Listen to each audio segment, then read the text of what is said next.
E aí, pessoal, tudo bem com vocês?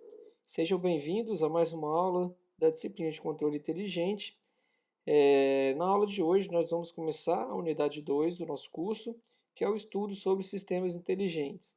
Nós vamos ficar algumas semanas, tá, sobre esse assunto. Nós vamos estudar bastante da teoria e também veremos algumas aplicações. Bom, na aula de hoje, eu separei ela em três subtópicos. Nós vamos estudar, no primeiro, um pouquinho sobre modelagem de plantas e processos em sistemas de controle, mais um apanhado geral para finalizar, fechar a aula passada. Vamos ver um pouco de princípios básicos de lógica fuzzy, e vamos fazer uma introdução à teoria de conjuntos da lógica fuzzy. Bom, começaremos então falando sobre a modelagem de plantas e processos em sistemas de controle no geral.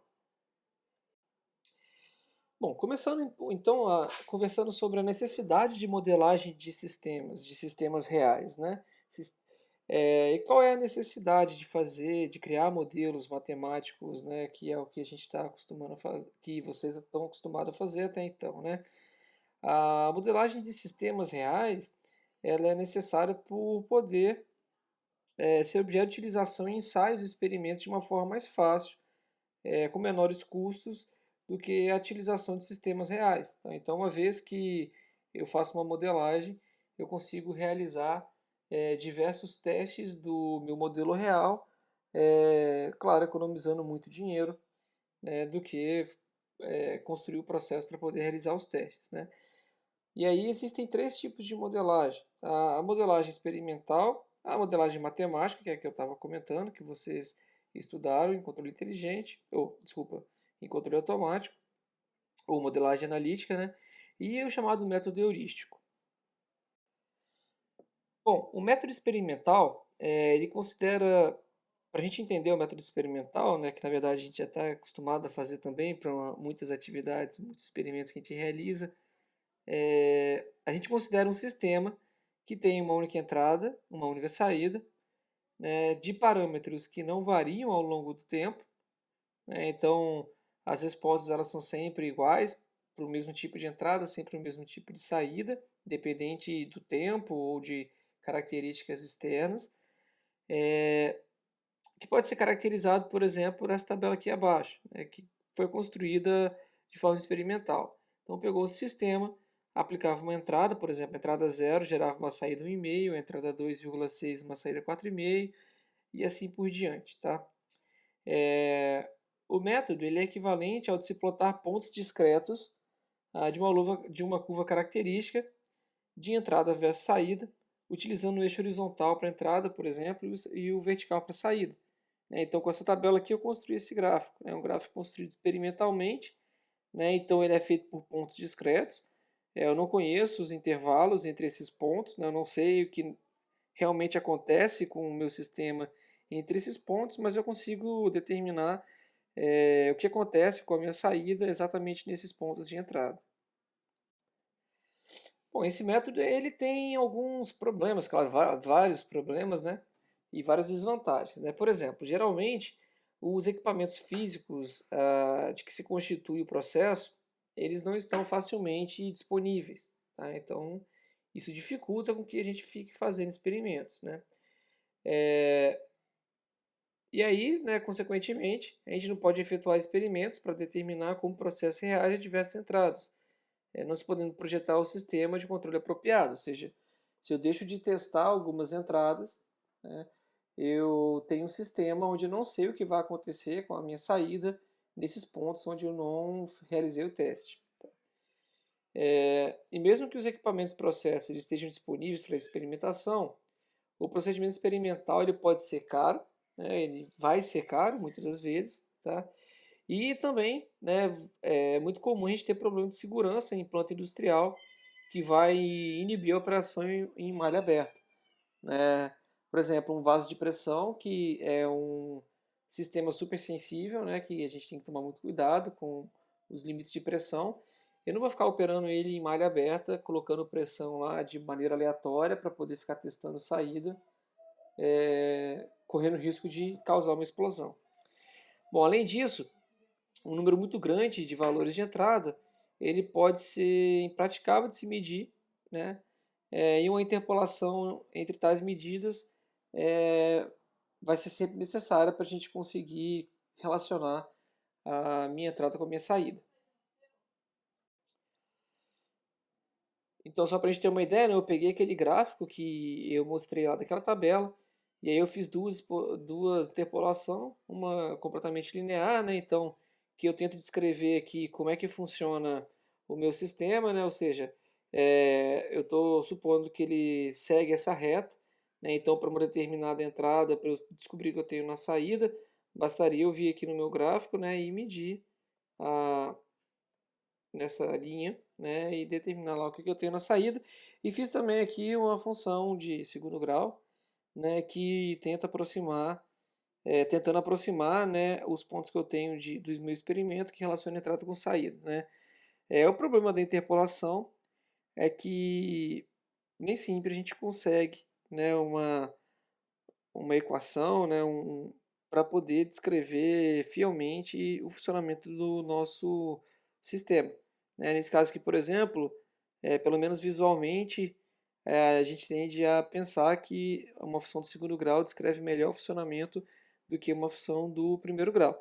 Sabendo que, nesse caso aqui, por exemplo, eu não testei a minha planta, né, o meu sistema, entre esse intervalo aqui. Né? Então, poderia, por exemplo, o meu sistema, né, que para uma entrada dessa daqui ele tivesse essa saída, né, e aí eu já teria uma resposta completamente diferente da curva que eu estou estimando aqui de relação de entrada e saída com minha planta. Bom, um outro método é o método de modelagem matemática. Tá? Então, nesse método, a gente quer obter um modelo idealizado do processo que a gente vai controlar. Né? Geralmente, esse modelo a gente obtém na forma de equações diferenciais, tá? Equações de diferença. E a gente usa normalmente transformadas de Laplace ou a transformada Z para a gente descrever. Né? Então, pega as equações diferenciais, né, e usa as transformadas. E assume-se, na maioria das vezes, que o processo ele é linear, né? Principalmente porque uma vez que a gente assume que o processo é linear, ou que a gente propriamente tenha um processo que é 100% linear, existe uma diversidade de técnicas que são muito poderosas e que já são utilizadas há muitos anos, né? Técnicas de controle, que você pode aplicar àquele sistema. Tá? Sistemas não lineares não possuem uma teoria geral para solução analítica, né? Igual a que vocês estão habituados a fazer. Né? E muitas vezes eles precisam de ser linearizados em torno de um ponto de operação.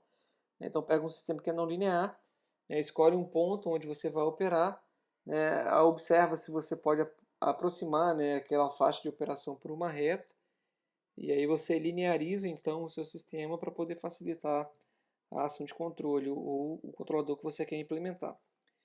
E normalmente, quando a gente constrói esses modelos matemáticos, a gente assume que os parâmetros do sistema, aqueles parâmetros que a gente quer controlar, eles são invariantes no tempo. Tá?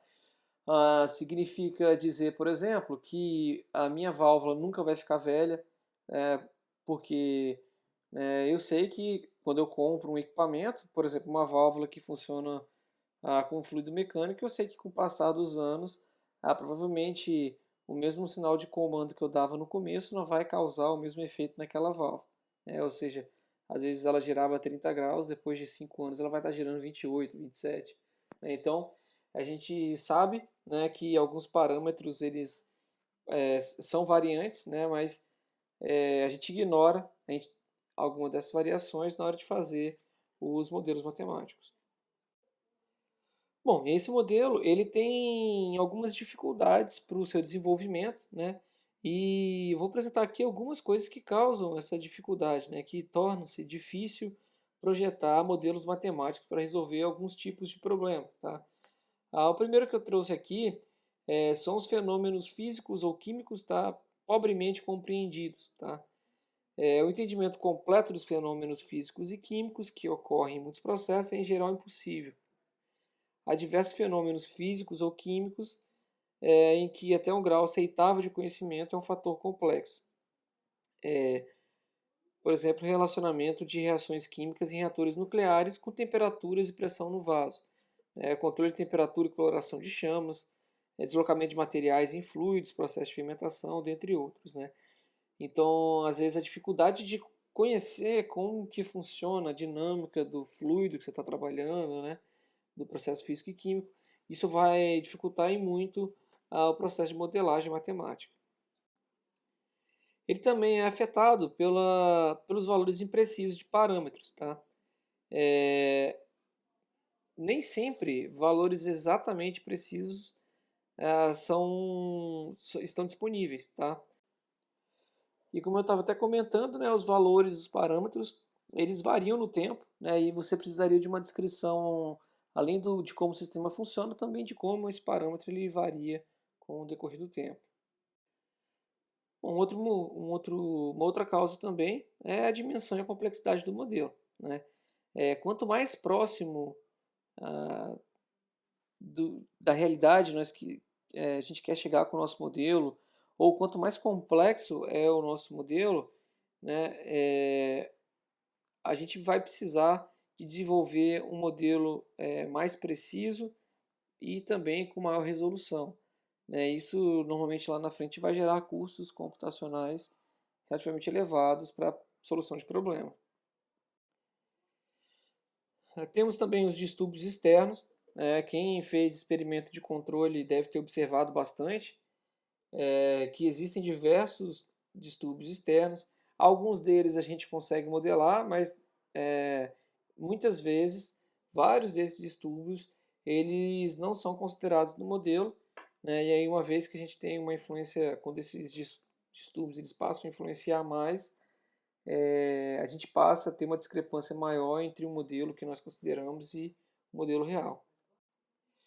Bom, e por fim também uma deficiência de qualificação técnica, tá? É, Na área de controle automático, muitas contribuições elas foram feitas baseadas na teoria de controle moderno, tá? Assim, os que aplicam tal conhecimento eles têm que ser capazes de compreender os processos estocásticos, tá? E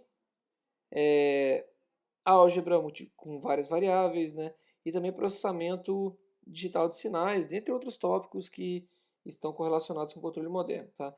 E aí o conhecimento necessário para se projetar, implementar e manter um sistema desse porte funcionando, ele está muito além do que é necessário para operar sistemas PID em plantas industriais. Bom, e temos também o último dos métodos que eu comentei lá, que é o método heurístico, que é um método, na verdade, que vai ser o interesse ah, do nosso controle fuzzy. Tá? Ele consiste em se realizar uma tarefa de acordo com a experiência prévia, tá? Com regras práticas ou dicas estratégicas já frequentemente utilizadas. Tá?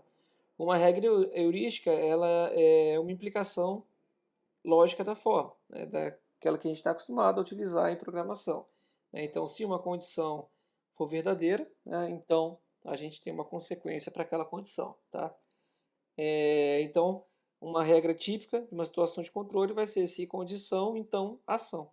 Então, esse é um método heurístico da gente controlar sistemas. Tá?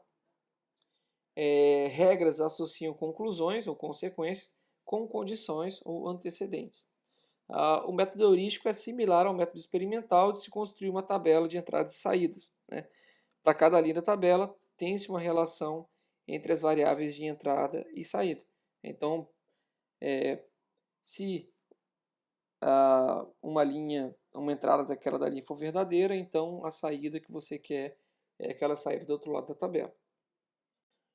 E aí, com um exemplo, né, numa regra heurística sendo aplicada aqui, seria se a tensão de entrada for 1 volt, então a tensão de saída tem que ser 3,5 volts. Tá? Um exemplo, como seria uma linha de regra heurística. Tá? Em vez de utilizar, então, números reais, as entradas e saídas elas podem ser descritas através de valores fuzzy. Né? O que seriam os valores fuzzy? Ao invés de a gente especificar exatamente o valor, a gente pode colocar a gente vai ver que a gente vai trabalhar com intervalos, né? Então, por exemplo, se a entrada for média, então a saída tem que ser grande. Então, esse média, grande, pequeno, eles são os conhecidos valores fuzzy, que a gente vai conversar sobre eles daqui a pouquinho, tá? Esse médio e grande, né, ele é definido, são definidos, né, através de funções de pertinência, que descrevem a imprecisão de tais valores de entrada e saída, né, que é o que os humanos fazem, né? A gente não consegue colocar a mão, por exemplo, numa superfície que foi aquecida e dizer exatamente a temperatura. A gente consegue falar se está quente, se está frio, se está morno, né? Então, a lógica fuzzy ela trabalha com essa imprecisão que nós humanos estamos acostumados a trabalhar. O poder do método heurístico está em sua habilidade de possibilitar a construção de uma função de entrada versus saída não matemática, porém útil na descrição de uma planta ou processo. Então, conforme eu estava até comentando, né, no enfoque fuzzy, uma função real de entrada e saída, ela é aproximada por seções que cobrem regiões da função. Então, em vez de se especificar um valor exato de um ponto na função de entrada e saída, a seção ela indica um conjunto de valores plausíveis para aquela entrada, por exemplo. Tá? Quanto maior a cobertura da região, mais incerta, ou seja, mais fuzzy, seria um valor nesse conjunto para representar um ponto real. Né? Cada região ela é expressa por uma regra heurística. Né? Se a regra heurística é o se e o então. Tá? Da mesma forma, quanto menos incertas, perdão, ou seja, quanto menos fuzzy forem as regras, as regiões serão menores. Se as regras contiverem números reais em vez de conjuntos fuzzy, elas tornariam pontos. Tá? De acordo com o teorema da aproximação fuzzy, uma curva pode ser sempre convertida em descrições verbais através de um número finito de regiões fuzzy. Então, por que é necessária essa lógica fuzzy? Tá? Ela vem exatamente da necessidade de a gente buscar um método que seja capaz de expressar de uma maneira sistemática quantidades imprecisas, vagas e mal definidas, assim como faz o ser humano. Tá? Então, por exemplo, ao invés de se utilizar um modelo matemático, os controladores industriais baseados em lógica fuzzy, eles podem ser investidos com conhecimento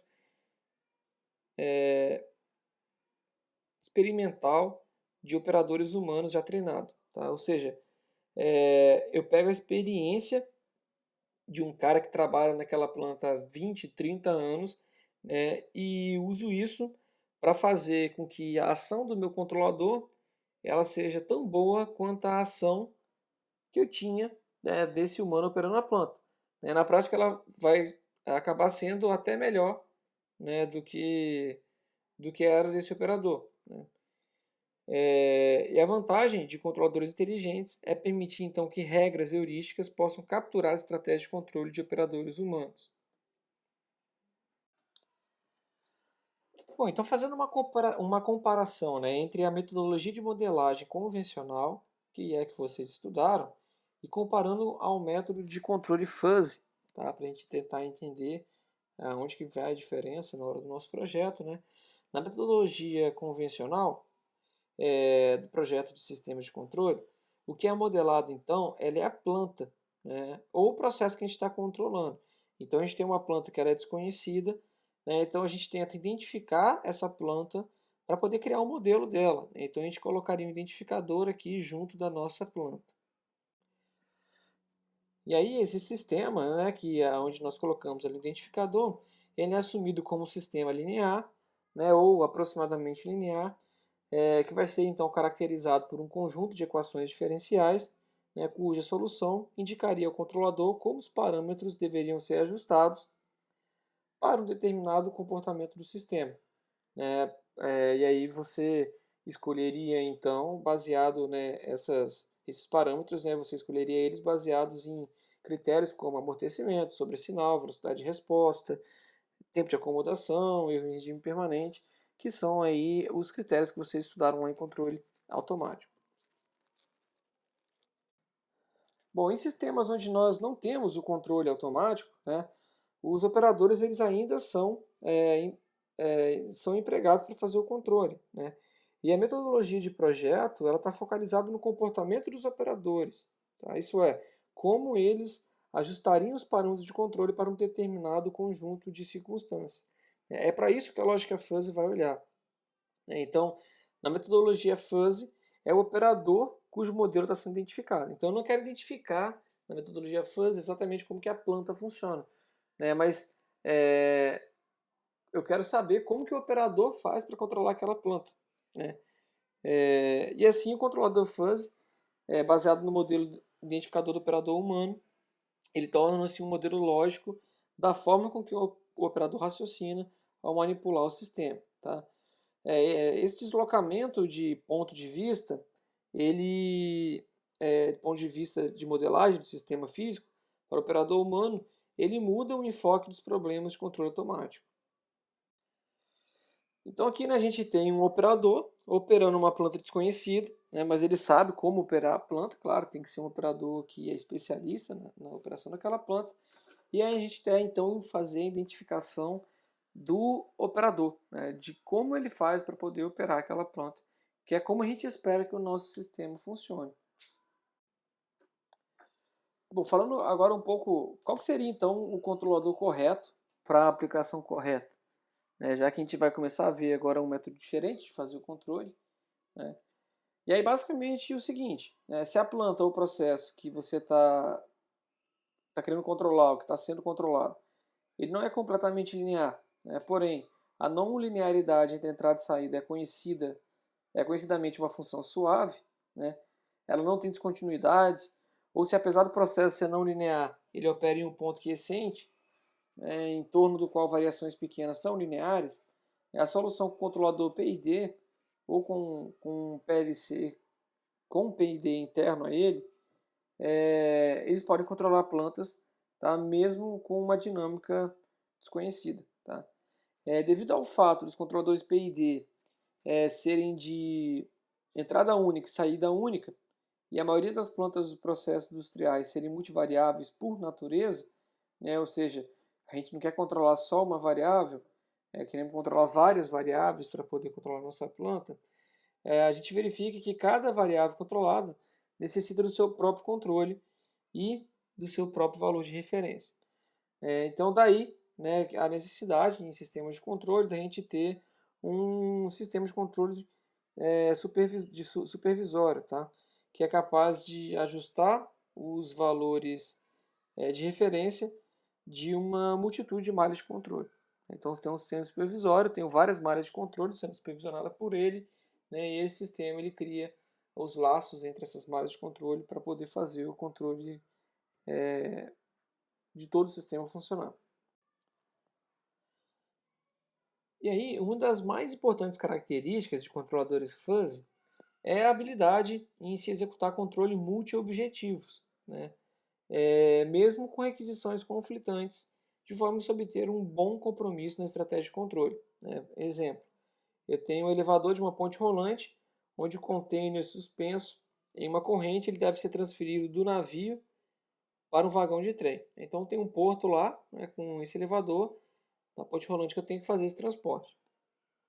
Eu poderia considerar aqui como variáveis de entrada a distância entre o navio e o vagão, né, que eu quero reduzir, por exemplo, saindo do navio para poder chegar até o vagão, e o ângulo da corrente onde a carga se balançará. Tenho que controlar também, não posso sair puxando a qualquer velocidade essa ponte rolante, porque senão eu desestabilizo, faço um pêndulo lá, né, e aí posso causar um acidente. Uma variável de saída, né, seria a potência do motor que vai impulsionar a carga. Se nós usarmos sensores apropriados, né, o controlador fuzz de duas entradas e uma saída, ele é capaz de emular a ação de controle multiobjetiva do operador humano, né, que o operador ele tem que olhar tanto a distância quanto o ângulo da corrente. Então são duas variáveis que ele está controlando. Um ser humano consegue fazer isso muito bem. Então visualmente ele vai olhando e vai acionando lá o motor, alterando a velocidade para poder manter o ângulo, né, e reduzir essa distância da carga até o vagão. E aí o sistema fuzzy, então, ele vai tentar fazer exatamente o que o ser humano consegue fazer, né? Ou seja, o sistema com duas entradas para verificar essas duas variáveis que nós consideramos, ele vai conseguir resolver o problema. Bom, tratando então de algumas vantagens da implementação do controlador fuzzy, né, a gente pode destacar que estratégias de controle fuzzy nascem da experiência e de experimentos, né, ao invés de modelos matemáticos, né? Então, portanto, implementar uma linguística é muito mais rápido e efetivo do que se implementar um modelo matemático, buscar um modelo matemático, né? Estratégias de controle fuzzy, elas envolvem um número muito grande de entradas, né? Sendo que a maioria das quais elas são relevantes apenas em condições pequenas, e essas que são relevantes apenas para as condições pequenas, não, especiais, perdão, elas são ativadas apenas quando condições específicas prevalecem, tá? E aí dessa forma, algumas condições raras ou excepcionais, como por exemplo alarme por algum motivo, podem ser incorporados com pouquíssimo overhead computacional e ainda assim a gente tem uma estrutura de software que permanece transparente e compreensível.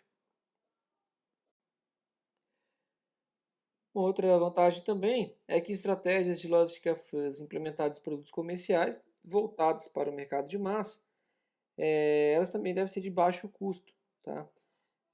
Comparadas com soluções convencionais de controle, a lógica fuzzy é frequentemente mais eficiente ao se comparar a codificação e o tempo computacional de execução, principalmente quando a gente quer fazer uma implementação utilizando um microcontrolador de média ou baixa potência. Bom, entrando agora no princípio básico da lógica fuzzy, tá? Então, o nosso próximo assunto aqui da aula. A gente começa falando sobre a bivalência, tá? Que significa a utilização de dois valores, né? Que é o que a gente está acostumado a ver na lógica binária, né? Se algo é verdadeiro ou não verdadeiro, se a cor é branca ou é preto, se o número vale 1 ou vale 0. Né? Isso vem da lógica aristotélica, né? Que depois foi aperfeiçoado por George Boole, né?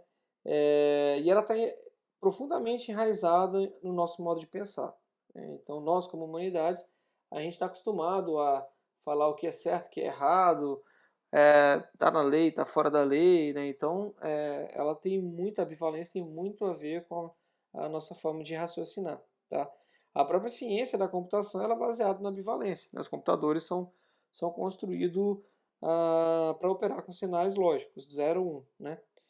A álgebra booleana ela é considerada como uma ferramenta que possibilita embarcar leis da verdade em linguagem matemática, né? Então, por isso que ela é tão importante para a gente hoje e a gente utiliza tanto, né? Que a gente consegue descrever as nossas leis da verdade no modelo matemático e executar isso num software de um computador. Bom, e aí, assim como nós temos a bivalência, né, a gente usa também o conceito de multivalência, né, que na real é como é o mundo, né? O mundo real ele não é bivalente, né? Ele é multivalente e, inclusive, ele tem um infinito espectro de opções, né, ao invés de apenas duas, né? Por exemplo, não existe apenas cor branca e preta, né? A gente tem infinitos tons de cinza entre a cor branca e a cor preta, tá? O objetivo da lógica fuzzy, né, ele é o de capturar os tons de cinza, né, e os seus graus de liberdade, tá? A lógica fuzzy ela trabalha com tal incerteza e verdade parcial os fenômenos naturais, tá? De uma maneira sistemática e rigorosa. Para os seres humanos, as palavras não representam uma ideia única, né, mas sim um conjunto de ideias. Por exemplo, as palavras casa, escola e carro, né? Talvez uma cabana ela possa ser uma casa com grau 5, né? Ou seja, ela não é exatamente uma casa, mas ela é uma casa, né? É um prédio de escola, pode ser uma escola com grau 50, né? E um carro BMW, ele pode ser um carro com grau 100, né? Então esses conjuntos, casa, escola e carro, nós denominamos como conjuntos fuzzy. Bom, então os números fuzzy, o que seriam números fuzzy, né? O número real, ele pode ser considerado como um conjunto onde seus membros pertencem por completo, né? Ou seja, 100% ou não sejam membros de maneira alguma, 0%. Por exemplo, se eu considerar esse risco unitário, no valor zero da representação dos números reais, a gente pode chamar esse conjunto de zero. Portanto, todos os números da linha horizontal da figura ou pertencem ou não pertencem ao zero. Ou seja, ele está em cima do zero, ele é o zero, e de todos os números que eu tenho ali naquela linha horizontal, nenhum mais pode ser o zero. Entretanto, supondo que visualmente aquela linha ali, eu borrei ela, mexi ela um pouquinho para um lado e para o outro, eu tenho um conjunto novo agora, que não é apenas um traço em cima do zero, e que eu posso chamar ele de quase zero, que ele tem uma área maior coberta no eixo horizontal. Então ele pega um espaço maior do eixo horizontal. Tá? Observa que o conjunto zero ele tem uma abstração matemática de área nula. Ele é um traço infinitesimal ali em cima do zero. Mas o conjunto quase zero ele tem uma área finita. Então eu consigo calcular essa área se esse cara ele aqui é unitário. E aí eu poderia, por exemplo, aumentar a área da base aqui desse triângulo, e chamar ele de conjunto quase zero. Perdão, o conjunto próximo de zero. Então eu peguei o conjunto quase zero, e aí aumentei a área da base, o tamanho da base do triângulo, e agora chamo ele de próximo de zero. Pode-se afirmar então que o conjunto próximo de zero ele é mais fuzzy que o conjunto quase zero, tá? Porque ele está mais espalhado aqui, a área dele é maior. Bom, implicação lógica e regras de inferência. A implicação lógica na forma de pensar de seres humanos, ela normalmente ela vem da formulação de uma conexão entre causa e efeito, tá? Ou uma condição e sua consequência. E as regras de inferência, elas podem ser tomadas de forma consciente ou até mesmo inconsciente. Então, o que seriam essas implicações lógicas e regras? Se a causa 1 é igual a e a causa 2 é igual a B, então o efeito é igual a C. Então, essa é a forma de pensar dos seres humanos, que conecta uma relação de causa com efeito. Tá? A, B e C a gente chama de conjuntos. Então, se a causa 1 é igual ao conjunto A e causa 2 ao conjunto B, e aí o conjunto C é igual ao efeito. Na lógica fuzzy, a gente faz aquele raciocínio, mas com números fuzzy, utilizando conjuntos fuzzy. E as afirmações elas podem ser consideradas como regras práticas. Por exemplo, ao invés de colocar números, então, se o trânsito está pesado na rua 2, então mantém o semáforo verde mais tempo aceso. Seria um controlador de um controlador de tráfego, de semáforo, perdão. Pesado e mais tempo aceso, eles representam conjuntos fuzzy. Pesado é uma função que define o grau de densidade do trânsito. Tá? Se eu fosse definir, eu colocaria vários graus, então pesado está relacionado com o trânsito. E mais tempo aceso é uma função que define o grau de duração do tempo de operação do semáforo. Tá? O fato de se implantar inteligência no controlador do semáforo consiste, então, em associar esses termos fuzzy através de uma inferência fuzzy, expressa por uma estrutura assim, então. Então, eu tenho os termos fuzzy, eu crio uma regra de inferência fuzzy, e aí eu utilizo lá o sim e o não para poder expressar como que o meu semáforo deve funcionar, como que o controlador vai atuar sobre o meu semáforo. Bom, e nós temos os termos que a gente acolchambra, que a gente chama de fusificação e defusificação, tá? Natural. Tá? Para a gente entender o que são esses termos, a operação de atividades humanas ela requer uma aproximação de dados e informações sensoriais através de termos vagos e imprecisos. O cérebro ele codifica as imprecisões naturais através de conjuntos e números fuzzy. Um operador de processo ele não precisa de um valor exato e definido para controlar a velocidade de um motor, por exemplo. O operador, às vezes, ele consegue classificar a informação de velocidade em conjuntos diferentes, como conjuntos fuzzy, né? Então, ele consegue determinar, escolher, né, velocidade baixa, média e alta, né? Então, ele não sabe o valor de RPM do motor, né, mas ele tem esses três conjuntos diferentes, né? E esses conjuntos eles representam os chamados valores fusificados, né? Dos valores exatos de velocidade, né? Então ele tem lá, a velocidade está baixa, ele não sabe dizer exatamente qual é a velocidade, né? Então a gente tem que imaginar como se fosse um triângulo daquele num gráfico de RPM, né? Então ele saberia que o baixo está ali entre uma faixa de valores de velocidade. O operador ele formula e executa uma estratégia de controle, então baseado na compreensão de cada variável de entrada e saída, né, chegando a uma variável fuzzy com sua ação de controle. Tá? Ou seja, ele baseado na velocidade que ele está vendo, né, e da forma que ele compreende, né, cada variável de entrada e saída do processo que ele está controlando, ele vai externar, né, uma variável fuzzy como uma ação de controle. Dessa maneira, então, é necessário um processo de conversão desse valor fuzzy que ele externou para um número real, né, que, por exemplo, pode ser acionar uma alavanca, ajustar um botão, né, e aí esse processo a gente chama de desfusificação. Então, de repente, ele identificou que ele tem que aumentar, girar um pouco o botão para a direita, né, e aí ele vai ter que converter, né, isso para um número real, porque lá o botão, às vezes é uma chave que vai de 1 a 10, por exemplo, com graduação de 1 em 1. Né? Então é ali que ele faz a desfusificação. Ele vai transformar a ação de controle dele para um número para poder controlar a velocidade do motor. Bom, fazendo aqui então agora um resumo qualitativo da lógica fuzzy, a lógica clássica aristotélica ela é bivalente, tá? Ou seja, ela reconhece apenas dois valores. Já a lógica fuzzy ela é multivalente, ela reconhece uma multitude de valores, assegurando que a verdade é uma questão de ponto de vista ou de graduação, definindo o grau da veracidade no intervalo numérico que vai de 0 até 1. Tá?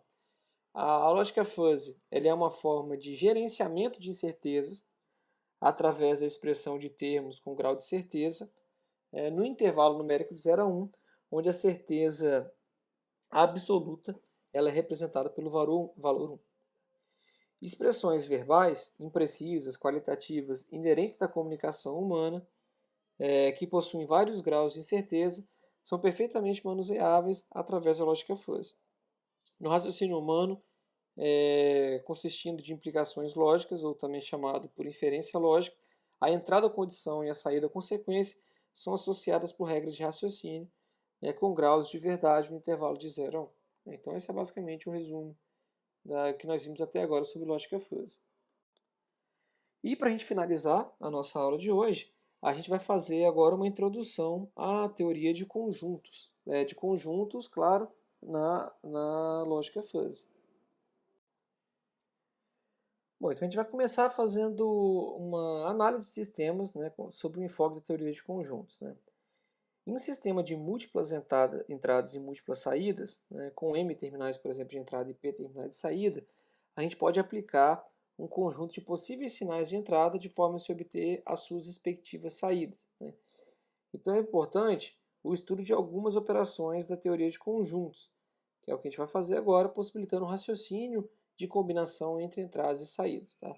Em teoria de análise de sistemas e sinais, estuda-se como as entradas afetam as saídas, né, ou seja, como elas são mapeadas na saída pelo sistema. Né?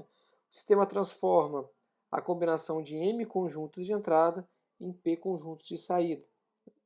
As operações de teoria de conjuntos fornecem então um mapeamento entrada-saída análogo às funções de transferência da teoria de sistemas lineares.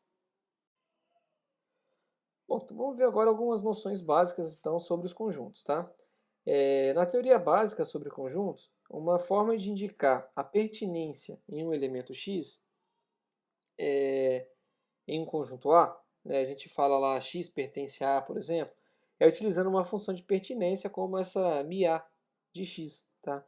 Que diz que a função de pertinência de x ela vai ser 1 se o x pertence a A, ou ela vai ser 0 se o x não pertence a A.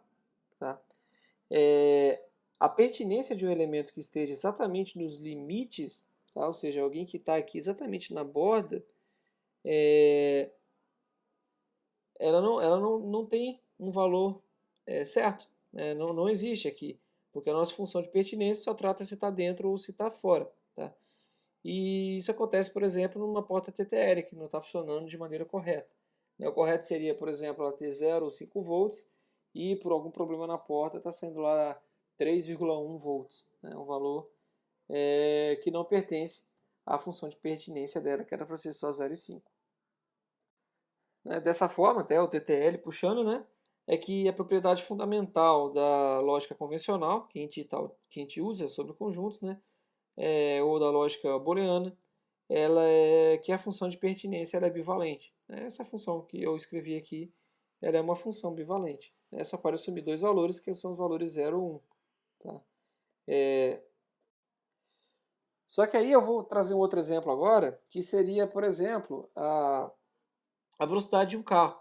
Então, se eu considerar a multa, por exemplo, um radar, né, bivalente, onde o controle de velocidade ele é 80, né, 80 km por hora, né, eu posso traçar um gráfico, né, e separar aqui no meu gráfico a minha função de pertinência sendo 0 para velocidades menores que 80 e sendo 1 para velocidades maiores que 80. Né? Ou seja, eu pego todo esse retângulo preto aqui, né, e classifico ele como um conjunto de violadores do limite de velocidade. Então aqui eu tenho uma decisão rígida, né, uma decisão binária. 80 para cima é multa, 80 para baixo não é multa. Tá? Só que na prática o ser humano não funciona assim, né? Por exemplo, o cara está com 79,9, o outro passou com 80,1. Então, são valores muito próximos para um guarda, no setor de trânsito, por exemplo, aplicar a multa no 80,1 e não aplicar no 79,9. E aí uma função muito mais realista, né, para a gente definir, né, um controle desse tipo seria utilizando, por exemplo, esse mi a diferente aqui, né? Uma função de pertinência, tá? Que tenha, por exemplo, um x1 que vale 78, né? E aí a função de pertinência, o mi a de x1 é 0, né? Ou seja, esse cara não tomaria multa, né? E aí a gente vai aumentando a velocidade para o x2, para a entrada x2 de 80, eu teria uma função de pertinência x2, ficou 1 aqui, tá? Mas seria o x2, que vale 0,2, né? Até eu ter lá, por exemplo, em x6, a função de pertinência com valor 1, ou seja, 100% de certeza que vai ser multa. Então, dessa forma, a propriedade fundamental da lógica fuzzy é que a função de pertinência, nesse caso o MIA(x), ele tem todos os valores dentro do intervalo 0, 1. Né? Isso significa que um elemento ele pode ser membro parcialmente do conjunto, né, indicado por um valor fracionário dentro do intervalo numérico, né, esse valor é um número entre 0 e 1. E aí, né, com essa possibilidade, né, dele ter, que aparece quando a gente está tratando de conjuntos fuzzy, falando agora sobre a diferença entre possibilidade e probabilidade, né, o conjunto fuzzy ele é um agrupamento impreciso e indefinido, onde a transição de não pertinência para pertinência ela é gradual, não abrupta. Então, enquanto lá nós tínhamos de não infratores para infratores, uma transição abrupta, né, que era exatamente no 80 km por hora, no segundo gráfico nós vimos que a transição ela tinha uma inclinação, né, ela era mais suave, ela ia de 78 até 86 km a transição. Né. A teoria fuzzy de conjuntos, ela provê um método para manipulação de conjuntos, né, cujos limites são imprecisos em vez de restritos. A incerteza de um elemento, isso é, o seu grau fracionário de pertinência, pode ser concebido como uma medida de possibilidade, ou seja, a possibilidade de que um elemento seja membro de um conjunto. O conceito de possibilidade, nesse sentido, ele não é o mesmo de probabilidade. E aí, nesse exemplo aqui, tá, a gente vai tentar entender a diferença entre os conceitos de possibilidade e probabilidade. Tá? Por exemplo, eu peguei um relatório de meteorologia, né, e deu que a chance de chuva amanhã é de 0,8, ou seja, 80%. Essa é uma expressão sobre a probabilidade da chuva. Né? Amanhã tem 80% de chance de chover. Por probabilidade não indica, porém, qual que é o grau, qual que é a qualidade ou qual que é a chuva que vai cair amanhã, quantidade de chuva que vai cair amanhã. Aqui eu estou indicando só que vai chover. Tá? O conceito de possibilidade para chuva, a gente vai primeiro construir uma escala de possibilidades. Né? Então, por exemplo, eu tenho a possibilidade 1 de tempestade, a 0,8 de chuva forte, 0,6 de chuvas intermitentes, 0,4 de garoa e 0,2 de garoa fina. Tá? O 0 não chove. Né? Assim, se a possibilidade de chuva amanhã for 0,4, a possibilidade, né, de amanhã for 0,4, quer dizer que vai haver uma garoa. Né? Então, não é a probabilidade, é diferente então da possibilidade. Tá?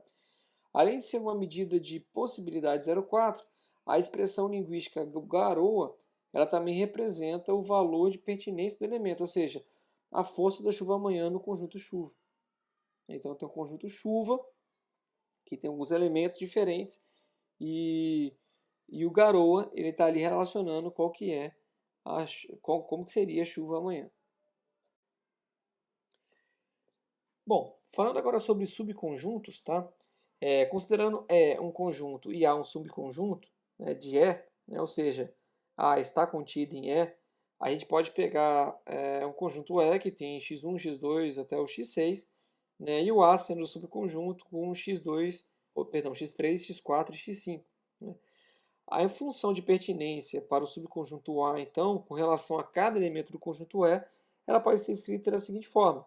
Tá? A função de pertinência μA de x1 é igual a 0, μA de x2 é igual a 0, o de x3 é 1, x4 1, o de x5 1 e o de x6 é 0. Tá? E aí, para a gente fazendo uma chamada convenção algébrica, nós poderíamos reescrever o subconjunto A, então, dessa forma. Né? Por exemplo, cada elemento aqui mostra cada elemento que está aqui dentro mostra o elemento com seu respectivo valor de pertinência. Né? Então, por exemplo, para o subconjunto A, o x1 é 0. Né? Para o x3, por exemplo, ele é 1. Para o x5, ele é 1. E para o x6, ele é 0. Então, é uma convenção algébrica da gente escrever a função de pertinência do subconjunto A. Tá? E aí tem, então, esse conceito de pares ordenados. Tá? Que, quando a gente tem um conjunto com argumentos de pares ordenados, o par ordenado ele é composto pelas coordenadas A e B, de forma que elas indicam o elemento do conjunto fuzzy e sua respectiva pertinência. Exatamente o que eu mostrei no último slide. Né? Então, aqui eu tenho esses pares ordenados, onde o A aqui indica o elemento do conjunto fuzzy, que é o x1, e o 0 ele representa a sua pertinência. Bom, assim sendo, uma definição mais rigorosa de um conjunto é que um conjunto ele é completamente definido por seu valor de pertinência. Né? Isso é, para caracterizar um conjunto é suficiente se calcular os valores individuais do seu vetor de pertinência. Tá? Considerando então um conjunto, o E, um conjunto e X um elemento de E, então o subconjunto A de E é um conjunto de pares ordenados, né? Onde nós temos o X e o Mi A de x, tá? Ou seja, nós temos o elemento do conjunto, que é o x, e a sua pertinência. Isso vale para todo x que pertence ao conjunto E. Tá? Se o MA de x toma seus valores em um conjunto M, né, chamado por conjunto de pertinência, pode-se afirmar que x toma seus valores em M através da função MA de x. Né? Ou seja, de x eu vou para M aplicando o MA de x. E aí, dessa forma, se M ele pode ser 0 ou 1, o subconjunto A é um conjunto fuzzy e a função MA de x ela vai ser uma função de pertinência fuzzy. Né? E os símbolos dos elementos podem ser omitidos, né? Apenas por clareza, ficar mais claro a forma de escrever. E o conjunto pode ser escrito em termos de seus valores de pertinência, né? Formando um vetor de pertinência. Então, nós teríamos vetor A de pertinência igual a 0, 0, 1, 1, 1, 0. Então, esse aqui é do Mi A de x1, x2 até o x6. Tá? De forma geral, né, então a gente vai escrever o A igual ao Mi1 de x, Mi2 de x e assim por diante, né, omitindo perdão, os elementos só para ficar mais clara a representação. O conjunto ele é considerado um conjunto vazio, tá? Como conjunto sem quaisquer membros, tá? Indicados pelo símbolo vazio. A gente está habituado a usar em matemática. O conjunto universal é um conjunto de todos os conjuntos, tá? Indicado pelo símbolo Ezinho, tá? Pelo epsilon, perdão. E o universo de discussão, tá? Ele, no exemplo anterior, por exemplo, o E é o universo de discurso. Ou discussão, não, perdão. O universo de discurso, no exemplo anterior, o E é o universo de discurso. Ou o espaço, ou a faixa de A. Então, eu tenho o conjunto E, o A é um subconjunto. Então, nesse caso, eu considero o E como um universo de discurso. Bom, e aí o número fuzzy, da forma que nós estamos vendo aqui, ele vai ter algumas restrições, tá? A primeira delas é que o número fuzzy x ele deve ser normal, ou seja, ele vai ser um valor máximo 1, o mínimo 0 e no máximo 1, tá? Sendo que o mi u é igual a 1 e o u, sendo que o u pertence ao uzão, que é o universo de discurso, tá? E também é importante deixar claro que o x ele deve ser convexo, tá? E aí, para poder prevenir, né, buracos, baías, né, nos limites, nas fronteiras de definição do nosso conjunto fuzzy, a gente tem que garantir que ele não é convexo, para a gente não ter duplicidade, né? E aí, para isso ser verdade, o mi de x ele tem que ser, né, o lambda u, na verdade, o lambda u1 mais 1 menos lambda de u2, ele tem que ser maior ou igual que o mínimo de mi de x de u1 e o mi de x de u2, tá? Para u1 e u2 pertencente a u e o lambda pertencente a 0, 1. Tá? Traduzindo, a gente não quer ter gráficos assim, né? Porque gráficos assim causariam duplicidade, né? Eu teria um ponto aqui, por exemplo, que ele é do universo de discurso, tá? Que ele teria duas funções de pertinência diferentes, tá? Duas pertinências diferentes, tá? Então, para evitar isso, a gente deve considerar que o número ele não é convexo, que o x não pode ser convexo, perdão. E para a gente finalizar, pessoal, sobre as variáveis linguísticas, uma variável linguística U no universo Uzão é definida em um conjunto de termos, né, ou chamada terminologia, nomes ou rótulos, que é o T de U, né, com cada valor sendo um número fuzzy definido em U. Por exemplo, se o U for velocidade, então os seus conjuntos de termos, o T de U, ele poderia ser, por exemplo, T de velocidade poderia ser baixa, média ou alta, tá? Sobre o universo do discurso U, que vai de 0 até 100, onde baixa, média e alta são termos ou variáveis linguísticas da grandeza e velocidade. Pessoal, então esse foi o nosso primeiro contato com o controle fuzzy, na verdade com o controle não, né? Com a lógica fuzzy. As coisas vão ficando mais claras nas aulas que seguirão, tá? Mas espero que vocês tenham aproveitado esse momento de hoje e lembrem do nosso horário de atendimento para poder tirar a dúvida. E é isso aí, pessoal. Um abraço para vocês, bons estudos e até a nossa próxima aula.